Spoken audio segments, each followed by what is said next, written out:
Welcome sa isang matinding anatomy lesson para sa utak mong kinalawang nasa maling sistema at sa buhay mong parang sirang plaka. Simulan natin sa isang pakiramdam na siguradong ramdam na ramdam mo, ang tinatawag nating good child syndrome na kumakapit sa milyon-milyong tao, lalo na sa inyong mga kabataang lunod na lunod sa ingay ng syudad, kung saan ang trabaho ay parang karerang walang finish line. Ikaw yung tipo ng tao na sobrang sipag, huwaran at laging yes sir, yes ma'am simula pa noong nasa school ka hanggang sa naging corporate slave ka na. Kayod kalabaw ka ng 8 hanggang 10 oras kada araw, tinitipid pati ang pambili ng extra rice at sinusunod ang blueprint na iginuhit ng lipunan, ng pamilya mo at ng eskwelahan. Mag-aral ng mabuti, kumuha ng diploma, maghanap ng stable na trabaho, umakyat sa corporate ladder ng dahan-dahan, at maghintay na mag-retire kapag uugod-ugod ka na. Pero aminin mo, may masakit na katotohanang sumasampal sa'yo gabi-gabi. Habang tumatagal, lalo kang napapagod. Habang umahataw ka, lalo kang parang nakapako sa kinatatayuan mo o mas malala pa, paurong ka na dahil sa inflation at sa presyo ng bilihin na mas mabilis pa sa promotion mo.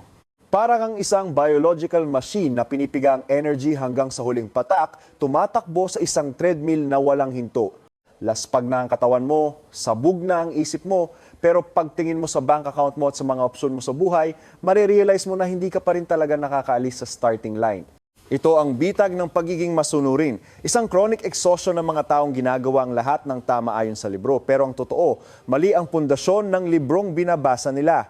Ang pagkapagod mong yan ay hindi dahil tamad ka, kundi dahil sa isang malaking error sa system design ng pinaniniwalaan mo. Na-program tayo na maniwala na ang linear effort ay magbubunga ng linear results. Na kapag dinoble mo ang kayod, dodoble rin ang yaman mo. Pero ang totoo, ang modernong ekonomiya ay hindi gumagana sa simpleng biological mechanism na yan. Gumagana ito sa prinsipyo ng leverage at non-linear growth. Kapag purong lakas paggawa lang ang ipinapalit mo sa pera, isinusugal mo ang pinaka-limited na resource mo, ang oras at kalusugan mo. Nahulog ka sa sakit na tinatawag kong local financial inflammation. Sa labas, mukhang okay ka naman, pumapasok ka, sumusuweldo, pero sa loob, barado ang cash flow mo, kinakain ng inflation ang purchasing power mo, at ang kakayahan mong lumaban sa mga biglaang sakuna ay halos zero. Hindi ka pwedeng magkasakit, hindi ka pwedeng mag-resign, at lalong hindi ka pwedeng sumubok ng bago dahil takot kang maputol ang tanging daluyan ng pera mo. Ang pagiging disente at tama na ipinagmamalaki mo ay isa palang magandang glass cage, ligtas nga pero nakakasakal kung saan ninakawan ka ng pagkakataong sumabog at mag-level up. Nag-exist ka lang pero hindi ka talaga nabubuhay at ang defense system mo ay pilit na kumakapit araw-araw para lang hindi ka malugi sa sarili mong buhay. Dahil sa betak o pagkakastak na yan, kailangan nating magtanong ng parang isang surgeon, paano kung ang problema ay hindi ang tindi ng pagsisikap mo, kundi ang direksyong tinatahak mo? Isipin mo ang nervous system mo. Kung ang electrical signal na dumadaloy sa isang neuron ay naputol o papunta sa isang organ na hindi naman tumutugon, kahit gaano pa kalakas ang signal na yan, kahit paulit-ulit pa, zero pa rin ang resulta. Ganyan din ang effort mo, isang napakagandang enerhiya, pero kung ibinubuhos mo ito sa isang lumang mental model o sa trabahong walang kakayahang i-multiply ang value mo, sinusunog mo lang ang sarili mo para sa wala. Ang pinaka-importanting emotional trigger para mabago ang buhay mo ay hindi yung moment na nakatanggap ka ng malaking pera, kundi yung sandali na nagkaroon ka ng bayag na huminto, tumingin sa salamin, at aminin na hindi gumagana ang ginagawa ko. Ang bulag na kasipagan ay ang pinakamapanganib na anesthesia. Pinapatulog nito ang sakit ng pansamantalang kahirapan, pero pinapatay naman ito ang pangarap mong maging tunay na malaya. Oras na para balata ng mga social prejudices na yan at himayin ang pinaka-core ng problema para ma-reconstruct ang buong GPS ng buhay mo. Ang pinakamapanganib na bitag sa career at personal finance ay hindi yung malalaking pagkakamali gaya ng pagkalugi o pagkabaon sa utang. Ang mga malalaking sugat na yan, kahit masakit, ay kadalasang nagtitrigger ng healing mechanism at pinupuwersa tayong magbago ng radikal. Ang tunay na nakakatakot na bitag ay ang tinatawag na continuous correctness. Ito yung mga maliliit at ligtas na desisyon na inuulit-ulit mo araw-araw. Pagpili sa madaling trabaho kaysa sa hamon, pagpili sa savings account na maliit ang interes kaysa mag-aral mag-invest, o ang pagsang-ayon sa opinyon ng marami kaysa ipaglaban ang sarili mong pananaw. Ang mga desisyong ito ay tunog makatwiran, logical, at walang makakapuna sa iyo. pero para silang mabagal na virus na unti-unting kinakain ang potensyal mo nang walang anumang sintomas.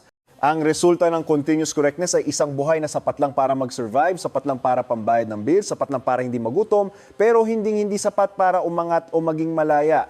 Nagiging isa ka lang ordinaryong cell, walang pangalan sa higanting katawan ng lipunan, gumagalaw ayon sa program ng walang tsansang mag-evolve sa isang superior version ng sarili mo. Kaya, nasaan ang exit?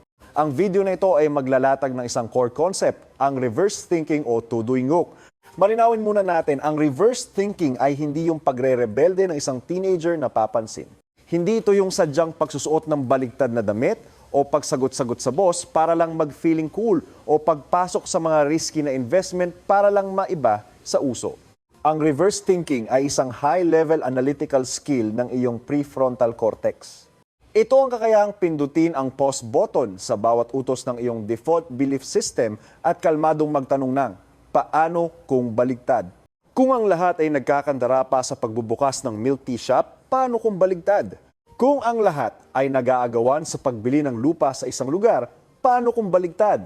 Ang reverse thinking ay ang paggawa mo ng bagong neural pathway. Nilalagpasan ng amygdala na laging nagre-react base sa takot o sa herd mentality para ma-activate ang logic at independent thinking. Ito ang tapang na himay ng isang problema, tingnan ang madilim na sulok na ayaw pansinin ng iba at doon mo makikita ang mga butas sa market, ang mga nakakaligtang oportunidad at ang mga tunay na batas ng laro sa likod ng mga makikinang napabalat. Ang essence ng reverse thinking ay hindi ang pagkontra sa karamihan para lang maging bida-bida, kundi isang scientific methodology para tingnan ang mga sikat na paniniwala sa ibang lens. Sa biology, ang evolution ay hindi nangyayari dahil lahat ng nilalang ay pare-pareho ang ginagawa. Nangyayari ang evolution dahil sa mga random genetic mutations, yung mga maliliit na pagkakaiba na nagbibigay ng superior adaptation sa bagong environment. Ang reverse thinking ay ang iyong intentional mutation. Kapag naniniwala ang lahat na kailangan ng mataas na degree para magtagumpay, ang reverse thinker ay alam na ang real-world problem-solving skills ang tunay na binabayaran ng market. Kapag ang lahat ay naniniwala na kailangan ng malaking puhunan para mag-business, ang reverse thinker ay nagsisimula sa pag-pre-sell ng produkto para makuha ang cash flow mula mismo sa customer. Nakikita mo? Ang malaking pagkakaiba ng mga taong stuck at ng mga taong nag-breakthrough ay wala sa IQ, wala sa pamilyang pinanggalingan, at lalong wala sa perang hawak nila nung simula. Nasa pananaw lang yan. Ang isang kakaiba at matalas na pananaw na bumabaligtad sa karaniwan na magbubukas ng mga pintong hindi man lang nakikita ng iba. Tingnan natin ang mga totoong halimbawa. Maraming tao ang hindi naman bida sa school, walang honors o baka wala pang diploma, pero paglabas sa mundo, nakapagtayo sila ng mga imperyo. Bakit may ganitong paradox? Dahil ang school environment ay sinusukat ang tao base sa memorya at pagsunod sa rules na ginawa ng iba. Pero sa totoong buhay at sa negosyo, ang premyo ay napupunta sa mga may kakayahang basagin ang lumang rules at gumawa ng bago.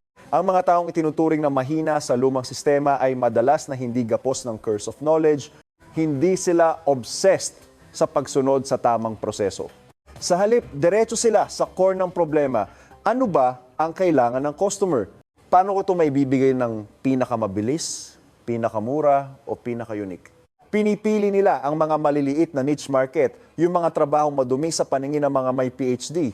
Gumagapang sila sa mga kapilari ng ekonomiya, pumapasok sa mga lugar na ayaw puntahan ng iba. At doon sa mga liblib na lugar na yon, kung saan walang matinding kompetisyon, malaya silang lumalago, nag-iipon ng resources at humahataw ng malakas. Nanalo sila hindi dahil mas matalino sila, kundi dahil nagkaroon sila ng lakas ng loob na pumili ng ibang battlefield. Pinapatunayan lang nito ang isang katotohanan sa information age, kung saan ang lahat ng kaalaman ay Google-able na sa loob ng ilang segundo, ang pagkakaiba ay wala na sa kung sino ang mas maraming alam. Ang pagkakaiba ay nasa lalim at pagiging unique ng iyong pananaw. Kung titingnan mo ang market bilang isang pulang karagatan na puno ng pating, laging kang matatakot at magtatago. Pero kung gagamit ka ng reverse thinking para palitan ng lens mo, makikita mo ang mga underwater currents, ang mga mayamang ecosystem na wala pang nakaka-explore. Ang pag-reprogram ng pananaw ay parang pag-stimulate sa neuroplasticity ng utak mo. Sa tuwing nagtatanong ka ng paano kung baligtad, pinupuwersa mo ang iyong mga neurons na mag-reach out at gumawa ng mga bagong synapses, bumubuo ng mga bagong kalsada sa isip mo. Unti-unti, ang habit na ito ay gagawin kang isang super opportunity detector. Hindi mo na makikita ang mga hadlang kundi mga math problems na kailangang isolve. Hindi mo na makikita ang malabong risk kundi mga calculable probabilities. Yun ang moment na ang reverse thinking ay magiging bahagi na ng iyong financial DNA. Ngayon, akyat tayo sa pangatlong level ng pag-apply ng reverse thinking sa pagkita ng pera at sa trabaho. Dito natin ibababa ang filosofiya mula sa ulap patungo sa lupa. Ang unang mindset na kailangang baligtarin ay ang level ng pagiging busy. Akala ng ordinaryong tao kapag mas marami kang ginagawa at mas maraming oras ang iginugugol mo, mas malaki ang value mo. Ikinakalat nila ang energy nila sa kung ano-anong maliliit na task, parang immune system na nag-overreact, nagdudulot ng systemic inflammation, pero hindi naman napatay ang main virus. Ang taong may reverse thinking ay kabaligtaran. Kakaunti lang ang ginagawa nila, pero sa pull sa target. Ginagamit nila ang Pareto 80,000-20 principle ng sagad-sagaran. 80% ng oras nila ay para sa pag-iisip, pagmamasid at pagsukat at 20% lang para sa execution ng killer blow. Para itong isang specific antibody, hindi ito umaatake ng sabog-sabog kundi kumakapit lang sa tamang receptor ng virus para i-neutralize ito. Sa trabaho, ibig sabihin nito ay kailangan mong hanapin ng leverage point, ang isang action, isang skill o isang project na kayang magbigay ng 80% ng resulta. Itigil mo na ang pagpilit na maging magaling sa lahat ng bagay, pumili ka ng isa at gawin mo itong sobrang galing na hindi ka na pwedeng baliwalain ng kahit sino. Ang susunod na reverse principle ay nasa sining ng pagbebenta at pangungumbinsi. Negosyante ka man, empleyadong nakikipag-negotiate ng sahod o content creator, lahat tayo ay may ibinebenta. Ano ang ginagawa ng karamihan? Dada sila ng dada tungkol sa sarili nila. Ang galing ng product ko, may degree ako dito, may experience ako doon. Ibinebenta nila kung anong meron sila. Pero walang pakialam ang market sa'yo. Ang market ay may pakialam lang sa sarili nito. Ang reverse thinker ay naiintindihan nito hanggang buto. Hindi sila nagbebenta ng produkto, nagbebenta sila ng solusyon sa sakit para silang isang matalas na surgeon. Bago magbigay ng reseta, kailangang tama ang diagnosis. Hinahanap nila ang mga nerve clusters ng customer na sumasakit ang mga frustration, ang mga lihim na pangarap, ang mga problemang hindi pa nare-resolba. Kapag tinamaan mo ang sakit na yan at napatunayan mong may gamot ka, kusa silang maglalabas ng wallet nang hindi mo kailangang magmakaawa o gumamit ng mga cheap na sales tactics. Huwag kang gumawa ng produkto tapos maghahanap ng customer. Maghanap ka ng mga taong uhaw na uhaw at bentahan mo sila ng malamig na tubig. Ang isa pang pagkakamali ng karamihan ay ang kasakiman na pagsilbihan ang lahat ng tao. Akala nila kapag mas malaki ang market at mas diverse ang customer, mas maraming pera. Pero kapag sinubukan mong patayin ang lahat, ang produkto mo ay magiging matabang, generic at walang dating, magiging parang paracetamol ka lang na pwedeng mabili kahit saan, pero walang espesyal na halaga. Ang reverse thinker ay pumipili ng mas makitid na daan, mas delikado pero mas malaki ang kita, tinatanggihan nila ang marami para pagsilbihan ang isang napakaliit na niche. Nagiging specialist sila sa halip na generalist. Kapag nag-focus ka sa pag-solve ng problema ng isang specific na grupo halimbawa, hindi lang mga taong gustong pumayat, kundi mga busy na nanay na kapapanganak lang na gustong bumalik ang hubog ng katawan sa loob ng 30 minutes kada araw, gagawa ka ng napakalakas na magnet. Hindi mo na kailangan makipag-compete sa presyo, makikipag-compete ka sa unique value.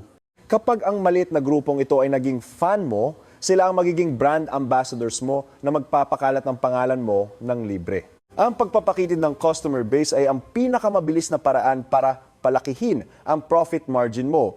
Ang mga hinimay natin ay hindi lang teorya. Ito ay isang treatment plan para sa karir mo. Kung nasa marketing ka, itigil mo na ang pagsunod sa mga mababaw na trend at simulan mong maghukay sa behavioral psychology. Kung nasa tech ka, huwag ka lang basta mag-code dahil sinabi sa'yo, magtanong ka, anong business problem ang nisosolve ng feature na to? Ang paggawa sa reverse thinking philosophy bilang action muscle ay nangangailangan ng araw-araw na training. Para itong motor cortex na paulit-ulit na nagpapadala ng signal sa mga paa at kamay hanggang sa maging muscle memory na ito. Sa simula, ang pagtanggi sa karamihan at sa mga mukhang masarap na oportunidad para mag-focus sa niche mo ay magpaparamdam sa iyo ng kaba. Mag-aalarma ang sympathetic nervous system mo. Pero kapag nalampasan mo ang resistance phase na yan, magsisimula ka ng umani ng non-linear rewards. Marirealize mo na ang paggawa ng mas kaunti pero sa tamang direksyon ay magbibigay sa iyo ng kalayaang mas malaki pa ng 100 beses kaysa sa pagtakbo ng mabilis sa hamster wheel. Kapag alam mo na kung paano i-optimize ang trabaho at isip mo para kumita ng mas malaki, kailangan nating harapin ang mas malalim na level, pera at assets. Ang pagkita ng pera ay simula pa lang ng circulatory system. Ang paraan kung paano mo ito itatago at pararamihin ang magdedetermina kung ikaw ba ay magiging biktima o hunter sa financial food chain. Ang karamihan ay tinuruan ng isang moral lesson na maganda pakinggan pero lason sa bulsa, magtipid ng paunti-unti para maging ligtas. Nagbabawas sila ng kape, hindi bumibili ng bagong damit, tinitipon ng barya-barya sa bangko o sa alkansa, iniisip na ito ang kuta nila laban sa bagyo.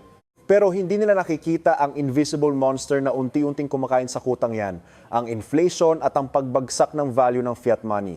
Ang paghawak ng cash sa panahon ng walang habas na pagprint ng pera ay parang pag-iimbak ng taba sa katawan.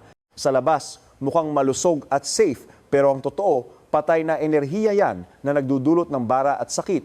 Ang reverse thinker ay hindi sumasamba sa cash. Para sa kanila, ang cash ay transito lang, parang dugo na kailangang dumaloy sa mga organs para buhayin at palaguin ang buong katawan.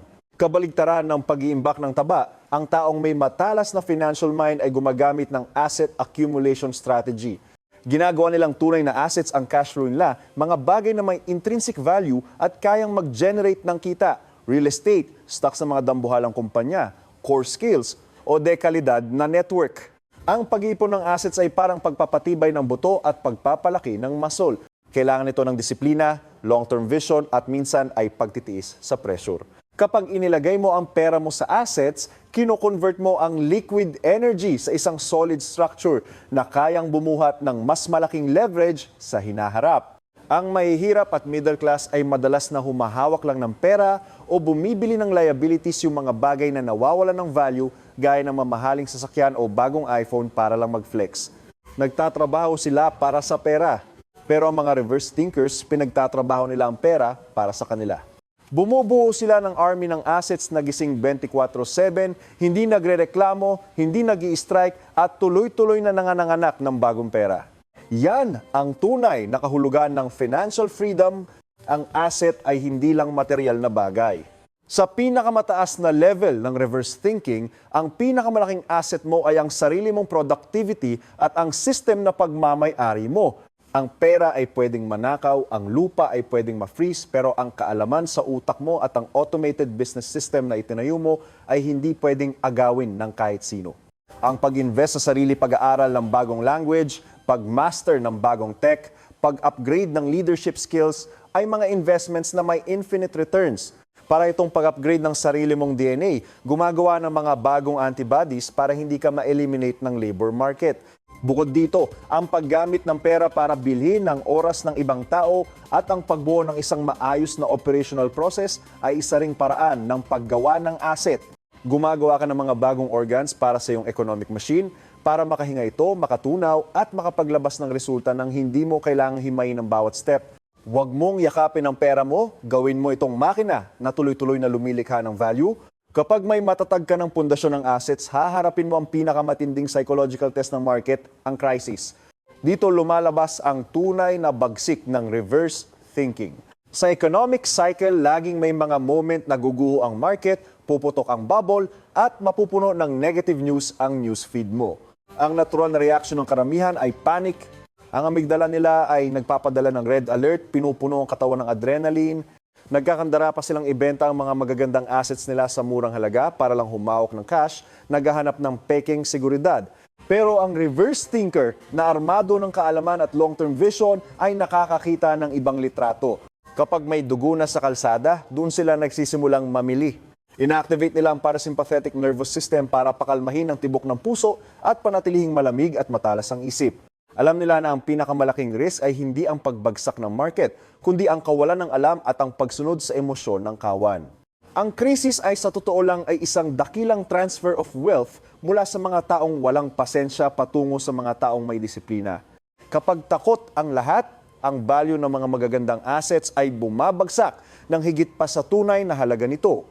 Rational sell-off. Ito ang tinatawag na irrational sell-off. Gamit ang reverse thinking, hindi ka basta-basta susugod. Gagamit ka ng surgical tweezers para pulutin ang mga hiyas sa gitna ng basura. Bibili ka ng shares ng mga kumpanyang may matatag na pundasyon pero undervalued. Kukunin mo ang mga real estate sa magagandang location mula sa mga taong nabaon sa utang. Mag-hire ka ng mga talentong tinanggal ng malalaking korporasyon. Simple lang ang logic. Hindi ka makakabili ng magandang asset sa murang presyo kapag ang lahat ay masaya at nag-uunahan sa pagbili. Makakaipon ka lang ng malaking yaman sa panahon ng winter ng ekonomiya, naghahanda ng mga buto para sa isang masaganang spring. Ang pag-invest laban sa agos ay hindi pagiging reckless. Ito ay isang malamig na kalkulasyon base sa natural na biological cycle ng market. Pagkatapos nating pag-usapan ng pera, pasok tayo sa bagong level, systems thinking. Maraming magagaling na taong kumikita ng malaki pero nahulog sa isang masarap na bitag, ang golden cage. Ginagawa nilang sentro ng lahat ang sarili nila. Sila ang sales, silang marketing, silang customer service, silang finance dahil sa yabang na walang makakagawa nito ng mas magaling kaysa sa akin. Ang resulta, malaki nga ang kita pero gapos naman sa trabaho ng 14 oras kada araw. Kapag nagkasakit sila, tigil ang system. Kapag nag-vacation sila, bagsak ang kita. Hindi yan freedom, yan ay pagiging alipin sa sarili mong negosyo. Ang gamot dito ay ang prinsipyo. Huwag ka lang maging bida sa trabaho, maging may-ari ka ng isang sistema. Gaya ng katawan ng tao, hindi ito mabubuhay kung iisang higanteng cell lang ang gumagawa ng lahat. Kailangan itong mag-mitosis, gumawa ng mga specialized organs, puso para sa dugo, baga para sa hangin, tiyan para sa pagkain. Kailangan mong i-duplicate ang sarili mo sa pamamagitan ng proseso at mga tao. Ang pagbuo ng system ay nangangailangan ng 3 surgical steps: standardization, training, at handover. Una, kailangan mong himayin ang mga ginagawa mo ng pa-instinct lang at gawin itong mga manual o checklist at para itong pag-decode ng DNA ng business mo. Pangalawa, gamitin mo ang manual na yan para turuan ang iba, ipasa ang genetic code mo sa mga bagong cells, at panghuli, ang pinakamahirap, ang handover. Kailangan mong matutong bumitaw sa micromanagement, tanggapin na sa simula ay 70,000, 80% lang ang galing nila kumpara sa'yo, pero kapalit nito ay ang 100% ng oras mo. Ito ang logical step mula sa pagkita gamit ang sariling lakas patungo sa paglaya mula sa sarili. Kapag meron ka ng system na gumagalaw na mag-isa, nakalikha ka na ng isang bagong buhay. Ang entity na ito ay kayang lumaki at kumita kahit natutulog ka. Sa puntong ito, ang reverse thinking ay hindi na lang basta ideya. Naging makina na ito na nagbobomba ng pera at oras sa buhay mo. Para ang system mo ay lumawak at makahatak ng mga tamang resources, kailangan mo ng invisible pero napakalakas na gravity, ang personal brand. Akala ng marami ang pagbuo ng brand ay ang pagpapakita ng isang perpekto at makintab na image sa social media. Itinatago nila ang bawat mali, nagyayabang ng mga peking achievement. Pero ang psychological truth ay kabaligtaran. Ang peking perfection ay nagdudulot ng duda. Ang tao ay naprogram na kumonekta sa mga totoong tao, sa mga kwentong may hirap at sarap, may talo at may katapatan. Ang reverse thinking sa branding ay huwag mong piliting maging perpekto, ipakita mo ang katotohanan ng maayos. Yung mga konting pagkakamali mo, yung mga sablay na pinagdaanan mo, at ang mga lesson mula doon ang nagbibigay ng stickiness sa isip ng customer. Gaya ng ganda ng mga organic tissues sa katawan, hindi ito kailanman perfectly symmetrical pero ang natural na asymmetry na yan ang nagbibigay ng buhay at tibay. Gamitin mo ang katapatan bilang ultimate weapon mo. Kasunod ng katapatan ay ang strategy ng positioning. Ang pinaka-common na sakit ng mga nagsisimula ay ang FOMO o fear of missing out. Gusto nilang pag-usapan ng lahat, gusto nilang pasayahin ang lahat ng audience. Ikinakalat nilang message nila hanggang sa maging manipis na parang balat ng sibuyas, hindi sapat para tumago sa ingay ng market. Ang reverse advice dito, huwag kang lumawak agad, lumalim ka muna. Isipin mo ang retina ng mata ng tao. Sa paligid, maraming rod cells na sensitibo sa liwanag pero malabo ang vision. Pero sa gitna, may maliit na butas na tinatawag na fovea kung saan siksik ang cone cells. Kahit napakalit nito, ang fovea ang nagbibigay ng pinakamalinaw na vision para makita ang bawat detalye. Ang brand mo ay dapat may fovea point. Pumili ka ng isang maliit na slice sa industry mo, isang narrow specialty, isang kakaibang style at hukayin mo ito hanggang dulo. Kapag sapat na ang lalim mo, tatagos ka sa defense mechanism ng utak ng customer at maukit ang pangalan mo sa subconscious nila habang buhay. Malapit na tayo sa dulo, kaya pagsama-samahin natin ang lahat para sagutin ang isa sa pinakamalaking desisyon sa buhay. Ang pagpili ng career, ang karamihan ay pumipili base sa mababaw na kriteriya. Madali bang makahanap ng trabaho? Malaki ba ang starting salary? In demand ba to? Ang ganitong mindset ay gagawin kang isang seasonal worker ng ekonomiya. Ang reverse thinker ay pumipili base sa ibang lense, may leverage ba ang trabahong to? Ang leverage ay ang kakayahang ihiwalay ang paglago ng kita mula sa pagdagdag ng oras. Kung barbero ka, isa lang ang kaya mong gupitan sa isang oras. Ang kita mo ay limitado sa oras mo.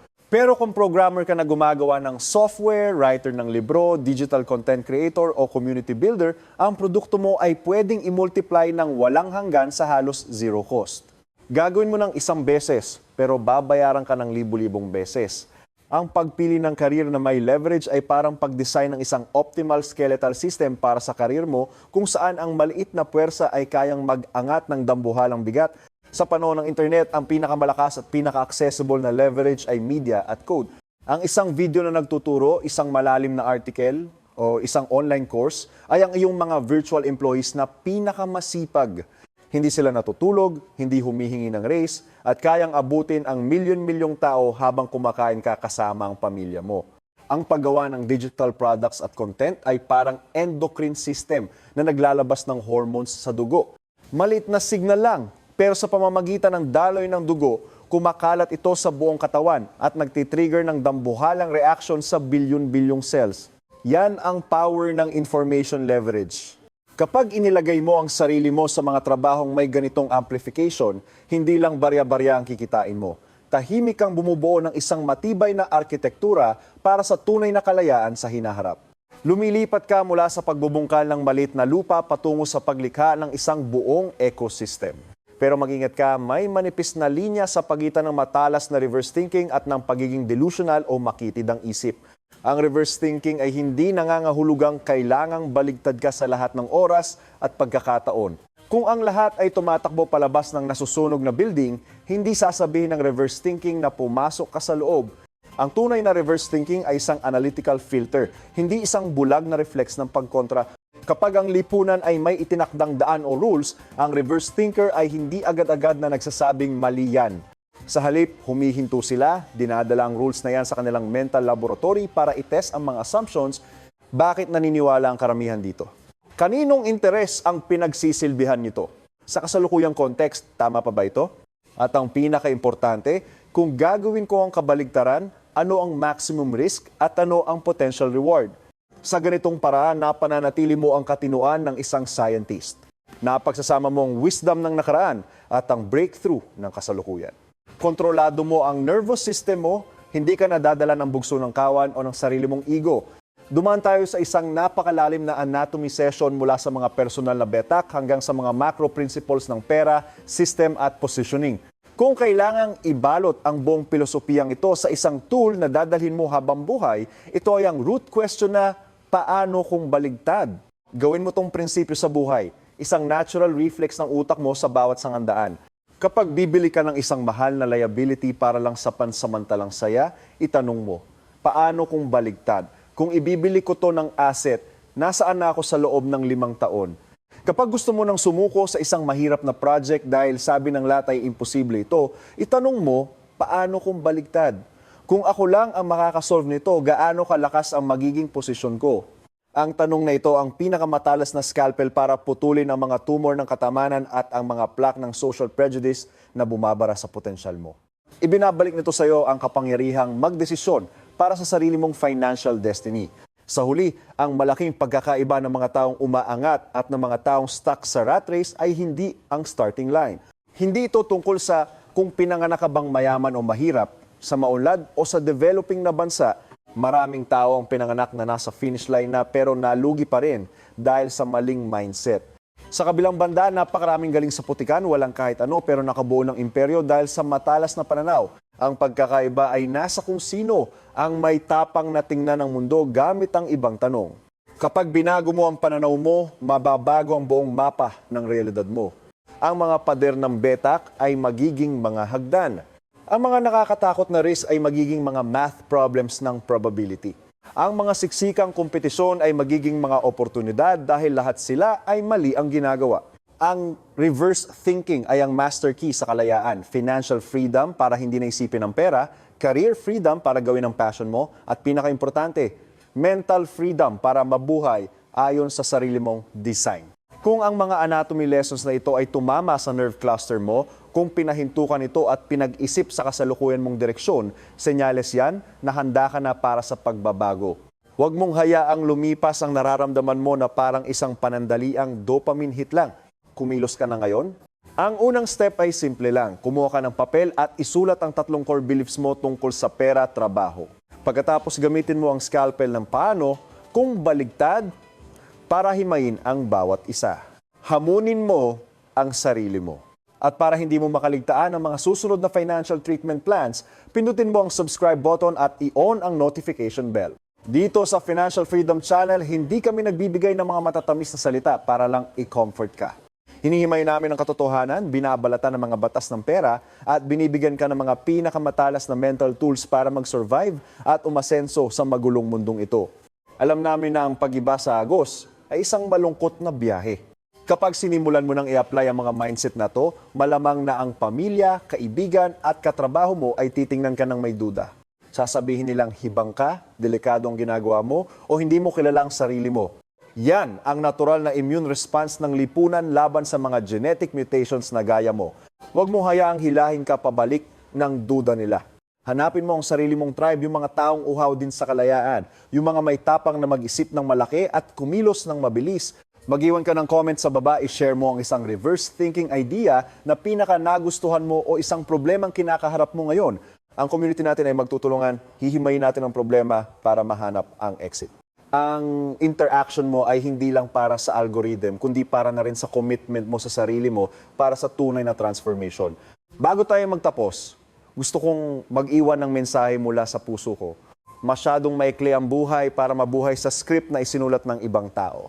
Hindi ka pinanganak para lang maging makina na pambayad ng bills, taga-ubos ng oxygen at maghintay ng katapusan.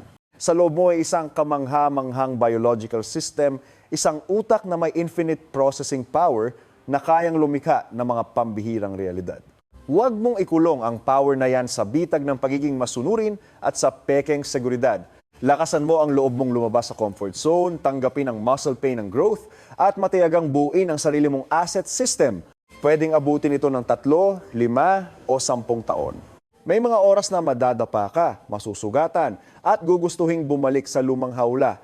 Pero maniwala ka sa akin, kapag narating mo na ang tipping point, kapag ang system mo ay kusa ng kumikita, kapag may karapatan ka ng magsabi ng hindi sa mga ayaw mo at oo sa mga tunay mong passion, marerealize mo na ang bawat sakripisyo ay sulit na sulit. Salamat sa pagsama sa akin ng iyong financial consultant sa loob ng 40 minutong matinding anatomy of the mind na ito. Ang oras mo ang pinakamahalagang asset mo at ang pag-invest mo nito para makinig hanggang sa huling segundo ay patunay na mayroon ka ng DNA ng isang winner. Dalhin mo ang tanong na, paano kung baligtad sa pagtulog mo mamaya at hayaan mong magtrabaho ang subconscious mo. Bukas, paggising mo, tingnan mo ang mundo gamit ang mga bagong mata, isang bagong lens na mas matalas at mas matapang. Hanggang sa muli nating mental surgery dito sa Financial Freedom Channel. Naway maging puno ng energy at determinasyon ng araw mo at makahakbang ka ng matatag patungo sa ganap na financial freedom